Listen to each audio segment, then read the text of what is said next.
বন্ধুরা, একজন স্বামী অহংকারে তার তালাক দেওয়া প্রথম স্ত্রীকে নিজের দ্বিতীয় বিয়ের মণ্ডপে ডেকে পাঠায়। দেখ তো, তোকে ছাড়া আমি কত সুখে আছি। কিন্তু যখন সে আসে, সাদা শাড়ি পরে, কোলে একটা ছোট্ট মাসুম বাচ্চা নিয়ে, তখন যা ঘটে, অহংকার ধুলোয় মিশে যায়, আর সত্যের জোরে পুরো জীবন বদলে যায়। এটি পাটনার একটি ঘটনা, যা দেখলে আপনার চোখে জল আসবেই। পুরো গল্প না দেখলে মিস করবেন। শেষ পর্যন্ত দেখুন, লাইক করুন, আর কমেন্টে বলুন আপনি ক্ষমা করতেন কিনা। চলুন শুরু করি। বন্ধুরা, এটি বিহারের রাজধানী পাটনার একটি সত্যি ঘটনা। সেখানে থাকত অমন। পাটনার একটি সাধারণ মহল্লায় পুরনো বাড়ি আর সরু গলির মাঝে ছিল অমনের ছোট্ট একটি ঘর, যেখানে সকালে চায়ের সুবাস আর সন্ধ্যায় মন্দিরের ঘণ্টার আওয়াজের মাঝে জীবন ধীরে ধীরে চলত। অমন একটি প্রাইভেট কোম্পানিতে চাকরি করত। বেতন বেশি ছিল না, কিন্তু চাহিদা পূরণ হয়ে যেত। মা বাবার একটাই সান্ত্বনা ছিল যে ছেলে পরিশ্রমী, জীবন ঠিকঠাক চলছে। মা বাবার সবচেয়ে বড় ইচ্ছা ছিল ঘরে বউ আসুক, উঠোনে হাসি গমগম করুক, আর তাদের বংশ এগিয়ে চলুক। এই আশায় অমনের বিয়ে হয়েছিল কবিতার সঙ্গে। কবিতা ছিল শান্ত স্বভাবের মেয়ে, কম কথা বলতো, কিন্তু মনের গভীরে অসম্ভব স্বচ্ছ। বিয়ের পর সে পুরো মন দিয়ে অমনের ঘরকে নিজের ঘর করে নিয়েছিল। সকালে সবার আগে উঠে শাশুড়ির জন্য চা বানানো, তার পায়ে ব্যথা হলে তেল মালিশ করা, ঘরের প্রতিটি ছোট বড় কাজ অভিযোগ ছাড়াই করা, আর অমনের প্রতিটি প্রয়োজনের খেয়াল রাখা। কবিতা কখনো ভাবেনি যে এটা তার কর্তব্য। সে তো এটাকে নিজের ভালোবাসার অংশ বানিয়ে নিয়েছিল। প্রথম প্রথম অমনও কবিতার প্রতি খুশি ছিল। তার মনে হতো তার কপালে একজন বোঝাপড়া সম্পন্ন সংস্কারী স্ত্রী এসেছে, যে ঘরকে এক সূত্রে বেঁধে রাখবে। বিয়ের প্রথম বছর কেটে গেল, আর ঘরে ধীরে ধীরে প্রশ্ন উঠতে লাগল, এবার সুখবর কবে শোনাবে? ঘরটা শূন্য শূন্য লাগছে। কবিতা প্রতিটি প্রশ্নে হাসি দিয়ে উত্তর দিত, কিন্তু সেই হাসির পিছনে একটা ভয় লুকিয়ে থাকত। ডাক্তারের চক্কর শুরু হলো, কখনো শহরের বড় হাসপাতাল, কখনো ছোট ক্লিনিক। ওষুধ, পরীক্ষা, রিপোর্ট সব চলতে থাকল। কিছু রিপোর্ট ঠিক আসত, কিছুতে প্রশ্ন উঠে যেত। প্রতিবার কবিতা আশা নিয়ে ঘরে ফিরত, কিন্তু শাশুড়ির মুখে হতাশা স্পষ্ট দেখা যেতে লাগল। সময় কাটতে লাগল, 2 বছর, তারপর 3 বছর। এখন ঘরের মেজাজ বদলে গিয়েছিল। যে কথাগুলো আগে ভালোবাসায় জিজ্ঞাসা করা হতো, সেগুলোই এখন কটাক্ষে পরিণত হয়েছিল। মেয়ের মধ্যেই কোনো খুঁত আছে, আমাদের বংশ থেমে গেল। কবিতা প্রতিটি কটাক্ষ চুপচাপ সহ্য করত, কখনো উঁচু গলায় উত্তর দেয়নি, শুধু রাতের নিস্তব্ধতায় বালিশে মুখ গুজে কাঁদত। অমনও ধীরে ধীরে বদলে যেতে লাগল। বাইরের দুনিয়ার প্রশ্ন, বন্ধুদের কথা আর ঘরের চাপ সব মিলে তার মনে বিষ ঢেলে দিচ্ছিল। তার মনে হতে লাগল যে তার জীবন থেমে গেছে, যেন সে কোনো অন্ধকার ঘরে বন্দী হয়ে গেছে। এর মাঝেই একটি ডাক্তারের রিপোর্ট সবকিছু থচনচ করে দিল। সেই রিপোর্টে লেখা ছিল যে কবিতা কখনো মা হতে পারবে না। রিপোর্টটি ভুল ছিল, কিন্তু তখন কেউ দুবার যাচাই করার প্রয়োজন বোধ করেনি। অমন রিপোর্ট দেখে চুপ করে গেল। তার পরিবার যেন সেই মুহূর্তে সিদ্ধান্ত নিয়ে ফেলল।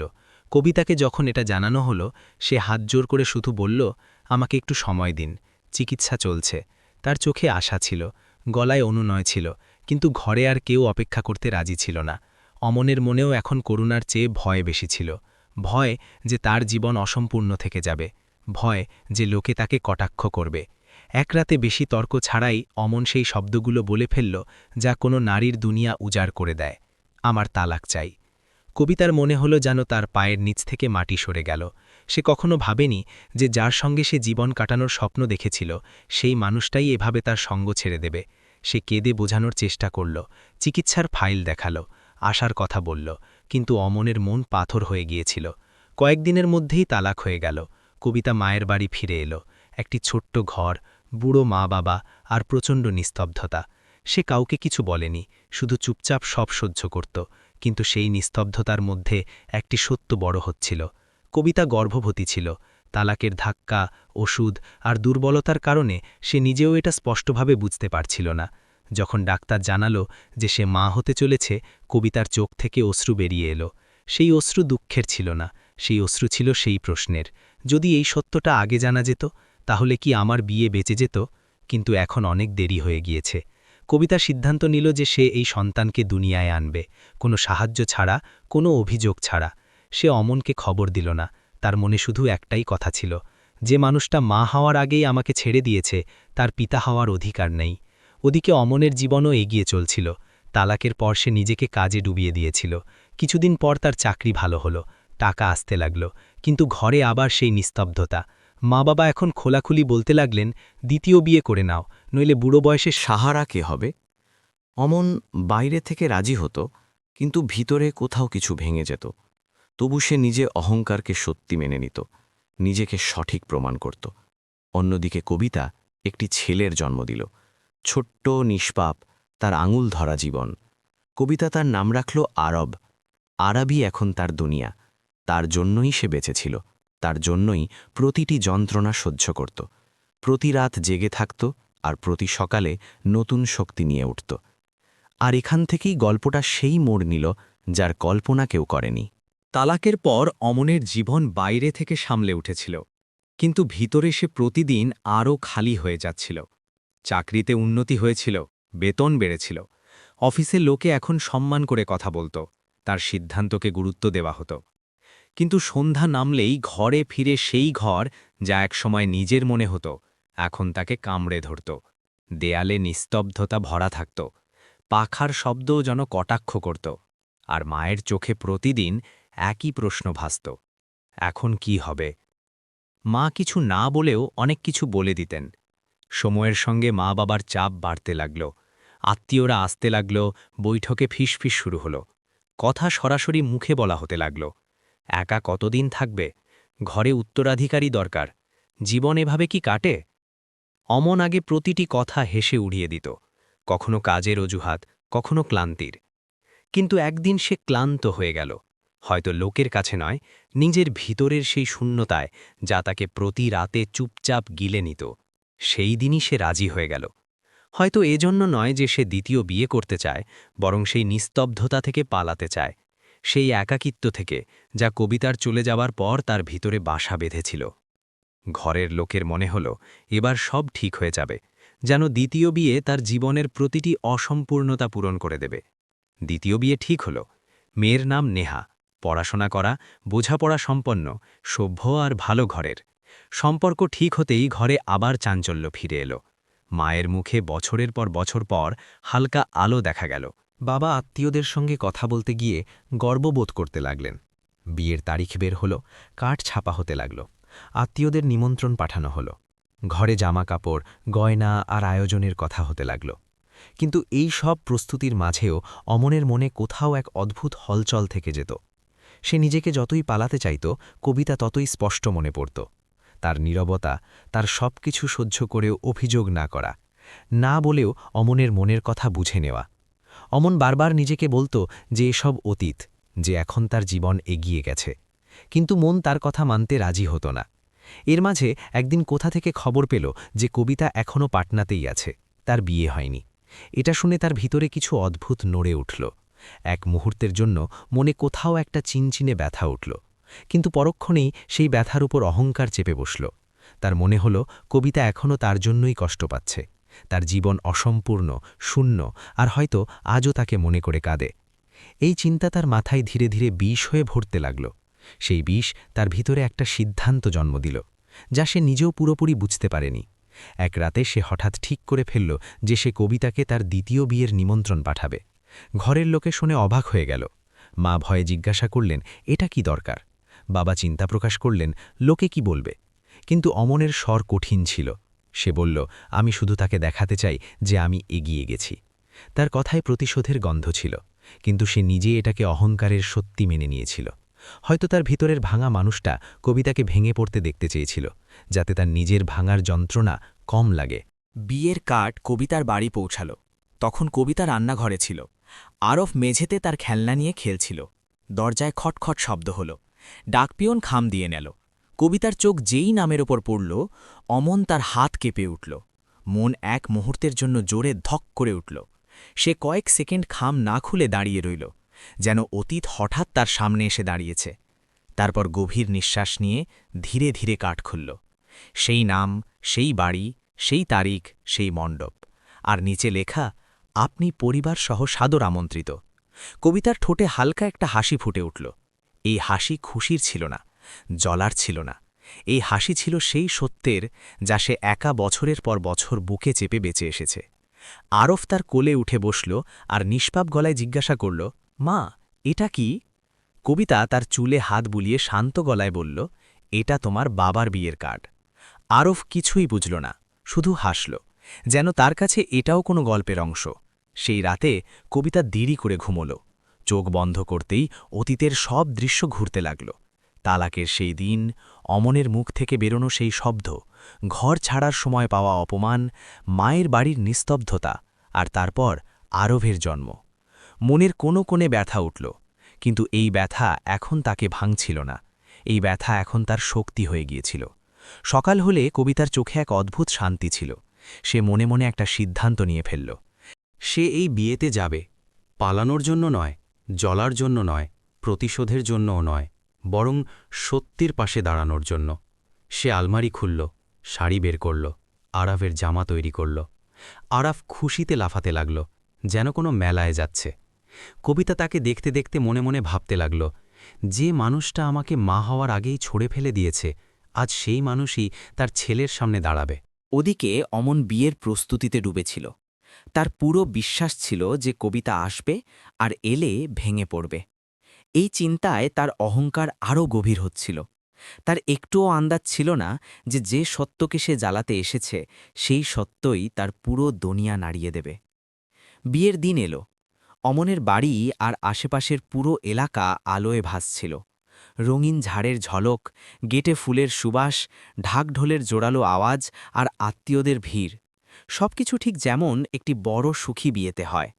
ক্যামেরার ফ্ল্যাশ বারবার জ্বলছিল। বাচ্চারা এদিক ওদিক দৌড়াচ্ছিল। মহিলারা হেসে হেসে একে অপরের সঙ্গে কথা বলছিলেন। অমন বরের পোশাকে সেজে মণ্ডপের কাছে বসেছিল। মাথায় সেহেরা, শরীরে দামি জামা আর মুখে আত্মবিশ্বাসের ভানের ঝলক। বাইরে থেকে দেখলে সে পুরোপুরি সন্তুষ্ট আর খুশি মনে হচ্ছিল, কিন্তু তার চোখে কোথাও একটা অদ্ভুত অস্থিরতা লুকিয়েছিল, যা বারবার তার মুখে উঠে আসছিল। সে বারবার ঘাড় ঘোরাচ্ছিল, মণ্ডপের চারপাশে চোখ বোলাচ্ছিল, যেন কারো অপেক্ষায়। সে নিজেও জানত না কার অপেক্ষা করছে, কিন্তু মনের কোনো কোণে একটা হলচল তাকে শান্তভাবে বসতে দিচ্ছিল না। মণ্ডপের রীতি শুরু হতে চলেছিল। পুরুত মন্ত্র পড়ার প্রস্তুতি নিচ্ছিলেন। হবনকুণ্ডের কাছে সবকিছু সাজানো হয়ে গিয়েছিল। অতিথিরা নিজেদের চেয়ারে বসে পড়েছিলেন, আর সবার চোখ বরকনের দিকে। ঠিক তখনই বাইরে থেকে হলচলের শব্দ এলো।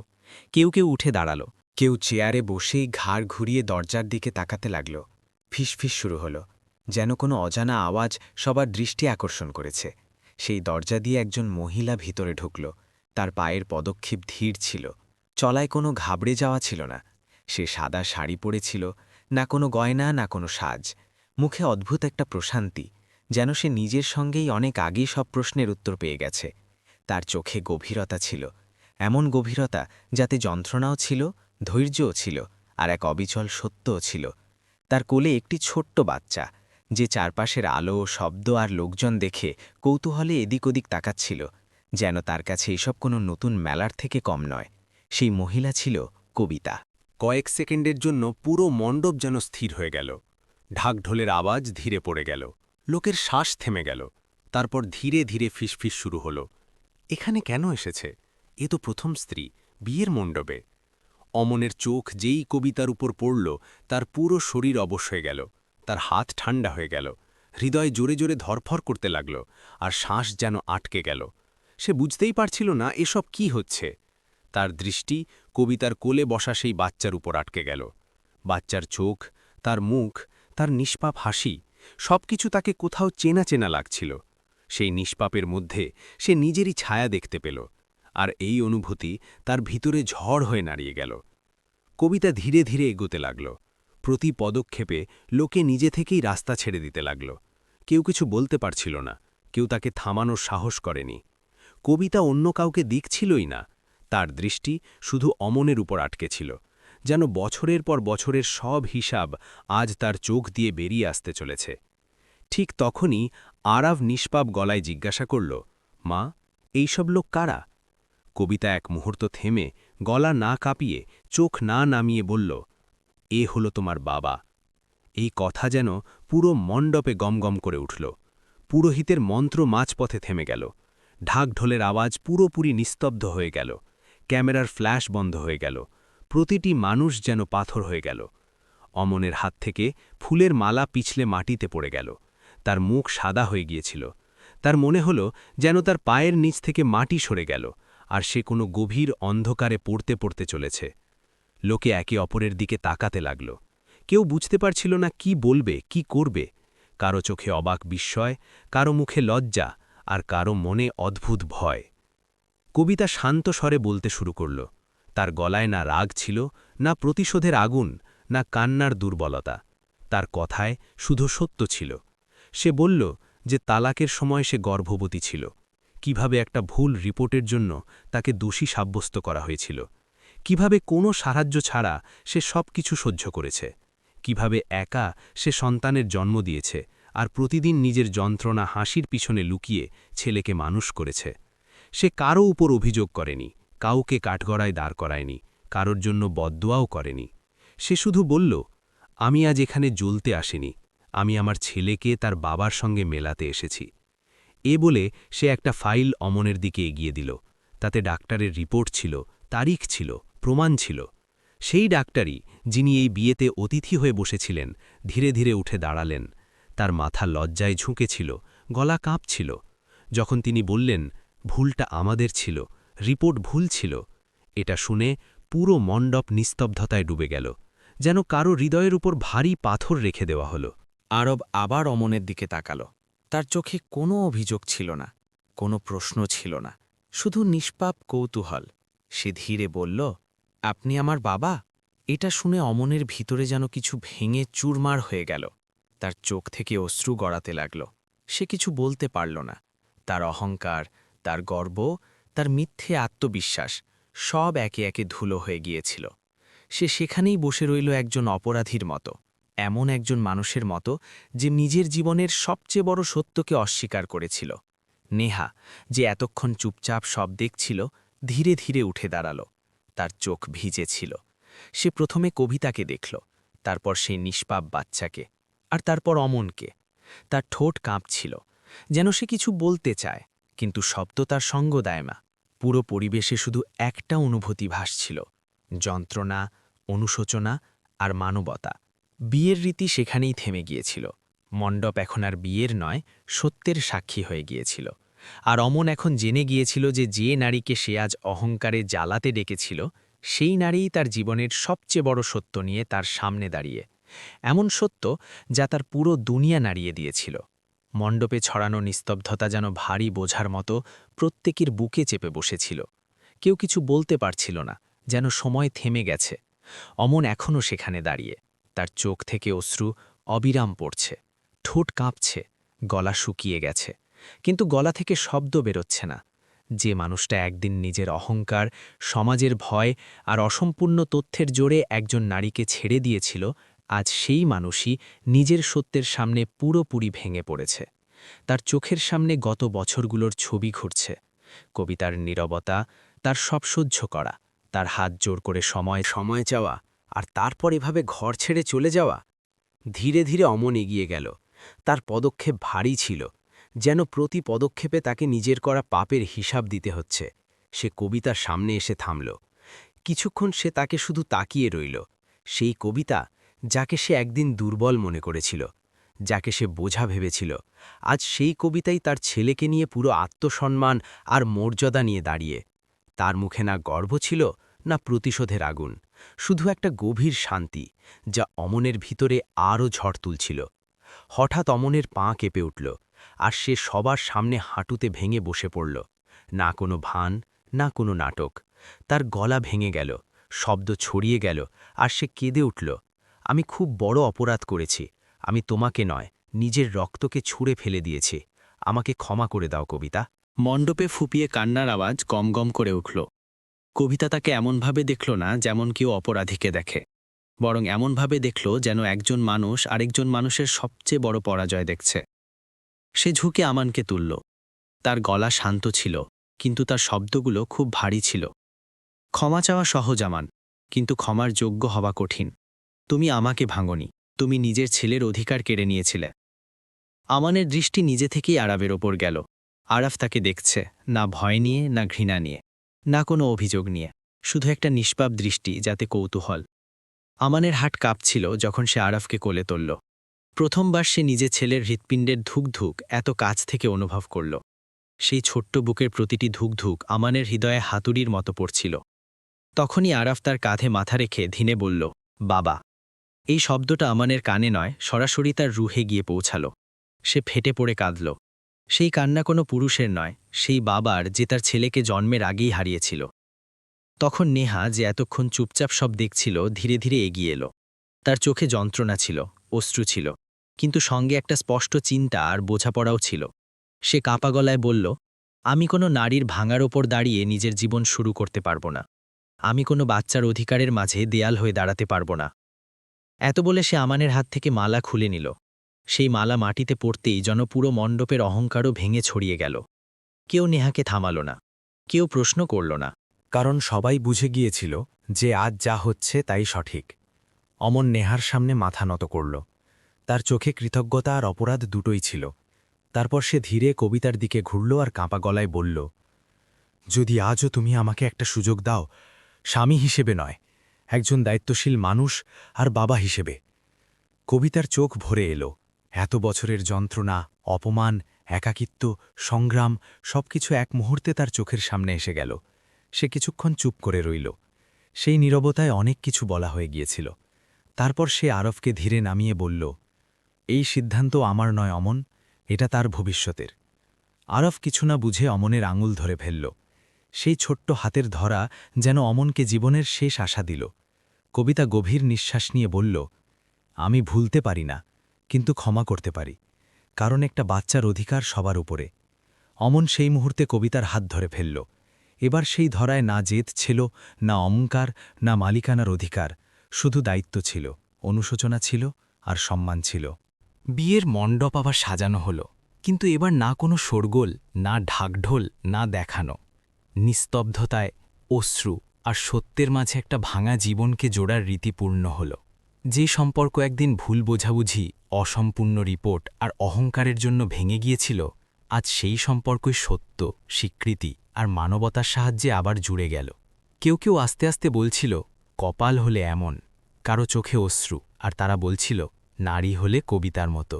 কিন্তু আসল জয় কারো একার ছিল না, আসল জয় ছিল মানবতার। গল্প এখানে শেষ হয় না, বরং এখান থেকেই একটা নতুন শুরু হয়।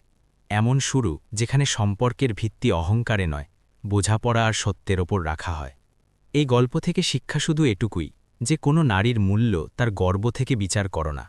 কখনো অসম্পূর্ণ তথ্য আর মিথ্যে অহংকারের জোরে সম্পর্কে সিদ্ধান্ত নিও না। আর সবচেয়ে জরুরি কথা, সত্য যত দেরিতে হোক, আসে নিশ্চয়ই।